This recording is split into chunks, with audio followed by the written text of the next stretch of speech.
종합제TV 시청자 여러분 안녕하십니까. 2021년 8월 30일입니다.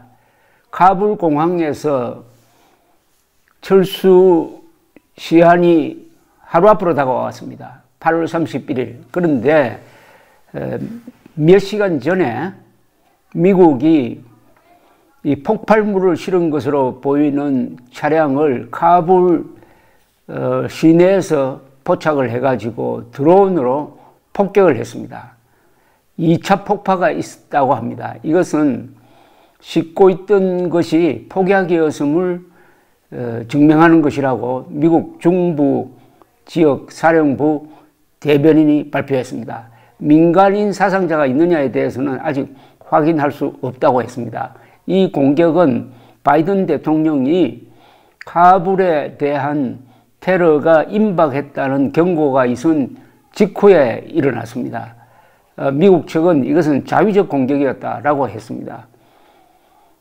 불과 며칠 전에 IS의 테러로 자폭 테러였습니다.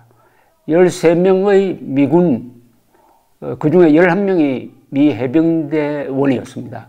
그리고 170명의 민간인이 죽은 직후에 또다시 이런 공격이 있었던 것은 뭘 뜻하느냐.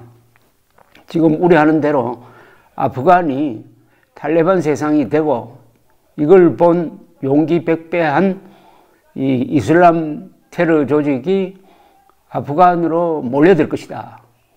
그것을 탈레반이 통제하기가 어려울 것이다. 특히 미국의 도움 없이는 이런 아주 곤혹스러운 장면을 증명하고 있습니다. 이번 공격을 받은 차량도 ISIS-K 소속이었다고 합니다. 지금 현재 공항에서는 아직 1,400명이 출국 허가를 기다리고 있고 지금까지 11만 3,500명이 철수되었습니다. 이것은 미국이 철수시킨 상황입니다. 그리고 며칠 전에 사망한 전사한 거죠. 13명의 미군 유해가 델라웨어 도버 공군기지에 도착을 하는데 바이든 대통령이 거기 나가서 유해를 맞는 그런 역할을 하고 있습니다. 특이한 것은 여기 전사한 13명 중에 11명이 해병대고 그 중에 2명이 여성 해병대원입니다. 여성이 이런 전투지역에서 근무한다는 게 새삼 새롭게 조명되었습니다. 한편 미국을 비롯한 98개국은 8월 31일 이후에도 아프간에서 탈출하는 사람을 받아들이겠다고 선언을 했는데 이 선언한 나라 중에서 두 나라가 보이지 않습니다. 두 나라 이름이 보이지 않습니다.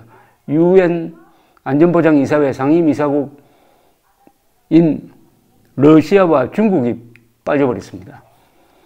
보편적 가치, 인권에 대한 이 두 나라의 생각을 잘 보여주고 있습니다. 요사이 미국에서 칼럼을 쓰는 사람들이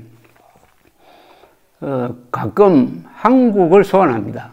한미동맹을 소환합니다. 좋은 의미에서 소환합니다.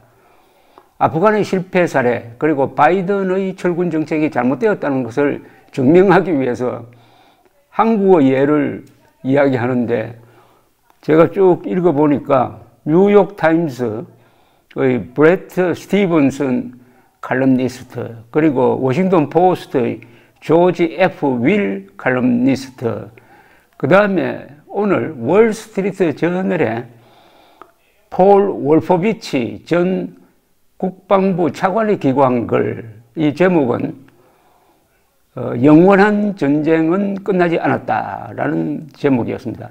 이 세 칼럼 참 잘 쓴 칼럼입니다. 어떻게 보면 이번에 다룬 아프간 사태를 다룬 글 중에서 가장 잘 쓴 사람이 이 세 사람인데 또 경력도 대단한 사람들인데 여기에 공통적으로 한국이 등장합니다. 폴 월포비치 전 국방차관의 논리는 바이든이 졸속 철군을 했다. 2,500명 정도의 병력을 주둔시키는 것이 그게 뭐가 그렇게 부담스러웠느냐. 1년 가도 미군 전사자가 한 명도 나오지 않을 정도로 후방에서 근무하고 군수 지원하고 정보를 제공하는 그런 역할로 빠져나왔고, 앞에서 30만 대는 아프간 정규군이 탈레반과 싸우고 있었지 않느냐. 아프간 정부군 욕을 하는데 아프간 정부군 전사자가 6만 6천 명이다. 미군 전사자는 2,300여 명입니다. 왜 한국에서처럼 장기 주둔하지 않았느냐. 한국도 한때 희망 없는 나라로 보였다. 그러나 장기 주둔하니까 이렇게 근사한 나라가 된 것 아니냐. 이렇게 주장을 했습니다. 어떻습니까? 저는 이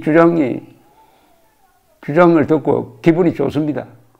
한미동맹이 결국 대한민국의 발전의 원동력이었다. 이승만 대통령이 미국을 압박해가면서 맺었던 한미 상호 방위 조약과 거기에 기초한 한미 동맹과 이게 나중에는 한미 1동맹으로 확대가 되고요. 그 다음에 주한미군이 한때 7만 명이 있다가 점점 줄어서 현재 28,500명이 유지되고 있는 동안에 한국은 경제 발전을 하고 또 민주주의도 이 정도로 만들어내었다. 북한이 핵무기를 가져도 한국에서는 우리도 핵무기 만들어야 되겠다는 이야기도 하지 않고 미국의 핵우산에 의존하는 이런 나라가 되었다. 역시 시간이 필요했다. 이런 이야기입니다. 그러나 한국의 한미동맹 역사를 읽어보면은 다 평온했을 때 항상 위기가 있었습니다. 그러나 이 위기를 한국과 미국이 슬기롭게 극복했습니다.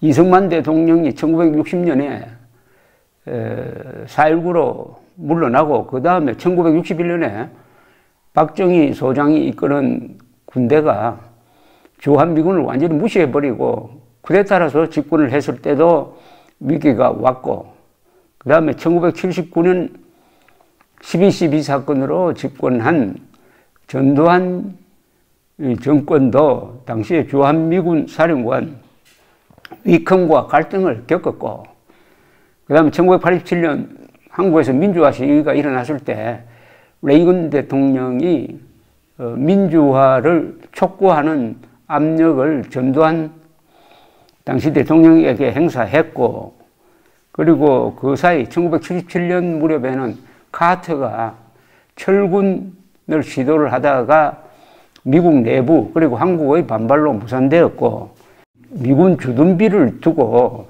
트럼프 대통령이 아주 신경질을 부리면서 주한미군 철수하자고 하는가 하면은 거기에 대해서 안보보좌관들 그리고 합참의장 국방장관들이 막 말리고 하는 이런 소동이 계속 일어났습니다.